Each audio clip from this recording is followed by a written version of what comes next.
নমস্কার বন্ধুরা, আমার বৃষ্টিপর্ণা চ্যানেলে আপনাদেরকে স্বাগত। আজ আমি চলে এসেছি সম্পূর্ণ নিরামিষ একটা রেসিপি, আর খেতে মারাত্মক স্বাদ। ভাতের প্লেট যে কখন শেষ হবে বুঝতেই পারবেন না। যে কোনো নিরামিষ দিনে ঝটপট বানিয়ে ফেলুন যদি থাকে এই রকম কিছু সামান্য উপকরণ। সকালবেলা উঠেই আমার ডাল ভিজাতে মনে ছিল না, তো সকালবেলা উঠেই একটু গরম জলে একটু মটর ডাল আমি ভিজিয়ে দিয়েছিলাম। তো মটর ডালটা ভিজে যাওয়ার পর একে একটা মিক্সির জারেতে নিয়ে একটু কাঁচা লঙ্কা আর একটু আদা দিয়ে একটা মিহি পেস্ট বানিয়ে নেব। যতটা ডাল সেই অনুযায়ী দেবেন। তো আমি এখানে ওই 1 ইঞ্চির মতো আদা আর 2-3টে কাঁচা লঙ্কা দিয়ে একটা মিহি পেস্ট বানিয়ে নিলাম। এবার পেস্টটা একটা বাটিতে ঢেলে নিলাম, নিয়ে এর মধ্যে একটু নুন একটু হলুদ দিয়ে খুব ভালো করে মেখে নেব। যদি ভালো করে মাখা না হয়, নুনটা এক জায়গায় পড়ে থাকলে সব বড়াতে নুনটা আসবে না। তো সে কারণে খুব ভালো করে নুন আর হলুদ দিয়ে এটাকে মেখে নেব।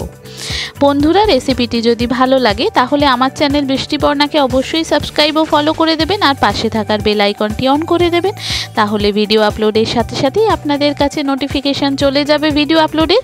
কেমন হলো রেসিপিটি অবশ্যই পুরো ভিডিওটি দেখে জানাবেন। যদি ভালো লাগে তাহলে একটা লাইক ও শেয়ার করে দেবেন। এবার আমি এখানে দেখুন নুন আর হলুদ দিয়ে বড়াটা খুব ভালো করে মেখে নিলাম। ডালটা নিয়ে এদিকে একটা কড়াই গ্যাসের ওভেনে বসিয়ে দিয়েছি। এবার এটাকে ছোট্ট ছোট্ট বড়ার আকারে ভেজে নেব। এই দেখুন, এবার অল্প অল্প করে তেল দিলাম, খুব বেশি তেল একবারে দেব না, তাহলে তেলটা টেনে নেবে। তো এরকম ছোট্ট ছোট্ট বড়ার মতো করে দিয়ে এটাকে লাল লাল করে সব বড়া ভেজে নেব।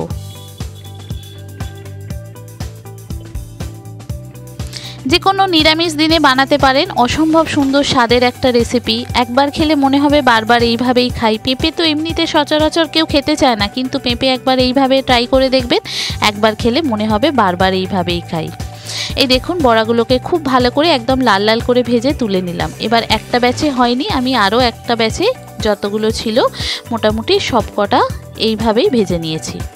আর এদিকে ততক্ষণে আমি একটু সরু সরু করে পেঁপে আর আলু কেটে নিয়েছি। পেঁপেটা একটু বেশি করে সরু করলাম, কেন পেঁপে সিদ্ধ হতে একটু টাইম লাগে। আর আলুটা মোটামুটি একটা বড় করেই কেটে নিয়েছি। আর এই যে বড়াগুলো দেখুন ভাজা হয়ে গেছে। এবার কড়াইটা পরিষ্কার করে তাতে বেশ কিছুটা সর্ষের তেল দিয়ে দেব। সর্ষের তেলে প্রথমে ফোড়ন দেব। ফোড়ন থেকে যখন খুব সুন্দর গন্ধ বেরোবে তখন আলু আর পেঁপে যেটা কেটে রেখেছিলাম সেটা দেব। এবার ফোড়ন আমি একটু গরম মশলা, জিরে, তেজপাতা, শুকনো লঙ্কা যেগুলো দিতে পারেন দেবেন। এগুলো দিলে কিন্তু স্বাদ ভালোই আসে এই রান্নাটি। নিরামিষ রান্নায় একটু তেজপাতা, শুকনো লঙ্কা, গরম মশলা, জিরে দিলে রান্নার স্বাদটা একটু ভালো হয়। এবার দেখুন ফোড়নটা খুব সুন্দর গন্ধ বেরিয়ে গেছে। কেটে রাখা পেঁপে আর আলুটা দিয়ে দিলাম, দিয়ে খুব ভালো করে একটা করে চাপা ঢাকা দিয়ে ভাজবো। এখানে আলুটা একটু বড় কেটেছি আর পেঁপেগুলো কিন্তু একদম সরু সরু করে কেটেছি। এতে কি হবে, পেঁপেটা খুব তাড়াতাড়ি সিদ্ধ হয়ে যাবে। আলুটার সঙ্গে সঙ্গে পেঁপেটা একটা চাপা ঢাকা দিয়ে দিয়ে ভাজছি। এতে দেখুন ভাজাও হয়ে যাচ্ছে আর সিদ্ধও হয়ে যাচ্ছে। এবার এখানে আমি একটা টমেটো কেটে নিয়েছি। দেখুন ছোট্ট করে একটা টমেটো নিয়ে নিলাম, সেই টমেটোটাও এর মধ্যে দিয়ে দিলাম। দিয়ে ভাজা হয়ে গেলে বেসিক কিছু মশলা আছে সেগুলো এর মধ্যে এক এক করে দেব। যেমন ধরুন স্বাদ মতো নুন দিলাম, পরিমাণ মতো অল্প সামান্য একটু হলুদ দেব, খুব বেশি হলুদ এটাই লাগবে না। অল্প একটু আদা দিলাম। আদার যেহেতু আমি পাউডার ব্যবহার করি, ওই 1/2 চামচের কম একটু আদা দিয়েছি, আর দিয়েছি একটু জিরে। আর কিছু না, ধনে টনে এখানে কিচ্ছু দিলাম না। আদা, জিরে, লঙ্কা, নুন, হলুদ, ব্যাস। তবে এই রান্নাটিতে খুব বেশি লঙ্কা দেওয়া যাবে না। বড়াতে একটু লঙ্কা দিয়েছি আর এখানে ফোড়নে একটা লঙ্কা দিয়েছি। এবার যদি খুব বেশি ঝাল খেতে চান তখন দেবেন, তবে এই রান্নাটিতে খুব বেশি ঝালটা ভালো লাগে না। এবার আমি দিলাম সামান্য একটু চিনি দিয়ে খুব ভালো করে এটা কষিয়ে নেওয়ার পর এবার দেখুন আমি এখানে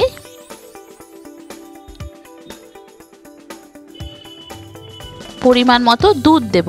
জলটা দেব না, দেব পরিমাণ মতো দুধ। এই দেখুন নর্মাল টেম্পারেচারের যে দুধ গরম করে রাখা থাকে সেই দুধটাই দিলাম। আর দুধের বাটিটা ধুয়ে আর 1 হাতার মতো জল এখানে দিয়ে দিলাম। দিয়ে এটা একটা চাপা ঢাকা দিয়ে দেব সিদ্ধ হওয়ার জন্য। এটা সিদ্ধ হতে থাক। আলু আর পেঁপে সিদ্ধ হয়ে গেলে এবার যতটা বড়া ভেজেছিলাম সব বড়া কিন্তু দিলাম না, আমি অর্ধেকটা বড়া দিলাম। কেননা আমাদের বাড়িতে এই শুকনো বড়া খেতে সকলেই ভালোবাসে। তো সবার জন্যই একটু বেশি করে করেছিলাম। এখানে আমি বেশ কিছুটা বড়া দিলাম আর বাকি বড়া রেখে দিলাম।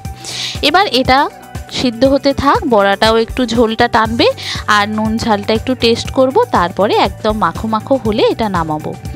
অসম্ভব সুন্দর স্বাদের একটা রেসিপি। আগে না খেয়ে থাকলে এইভাবে একবার দুধ পেঁপে খেয়ে দেখতে পারেন। একবার খেলে মনে হবে বারবার এইভাবেই খাই। যে কোনো নিরামিষ দিনে নিরামিষ রান্নায় একটু ভালো স্বাদ না হলে কিন্তু ভালো লাগে না। দেখবেন মাছ মাংস রান্না যারা খায় বা পেঁয়াজ আদা রসুন যারা খায় তাদের রান্না আলাদা, আর একদম সুন্দরভাবে নিরামিষ রান্না যদি করতে চান এইভাবে একবার খেয়ে দেখতে পারেন।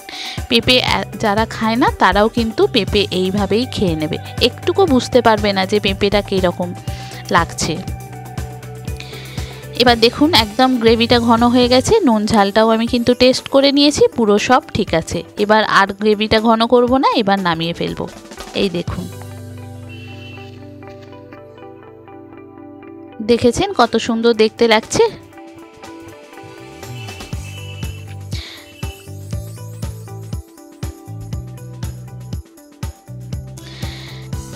পুরো ভিডিওটি দেখে জানাবেন আপনাদের কেমন লাগলো। যদি ভালো লাগে তাহলে একটা লাইক ও শেয়ার করে দেবেন। যদি ইউটিউব থেকে দেখেন তাহলে সাবস্ক্রাইব করে দেবেন, আর যদি ফেসবুক ইনস্টাগ্রাম বা থ্রেডস থেকে দেখেন তাহলে কিন্তু ফলো করে দেবেন।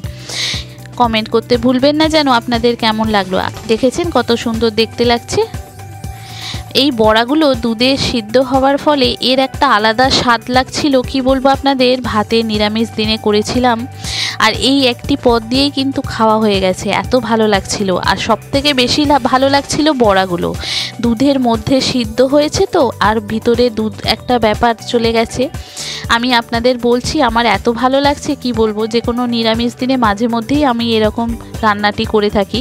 আপনাদের কেমন লাগলো কমেন্ট করতে ভুলবেন না যেন। আর যদি ভালো লাগে একটা লাইক ও শেয়ার করে দেবেন। সবাই ভালো থাকবেন, সুস্থ থাকবেন, সাবধানে থাকবেন।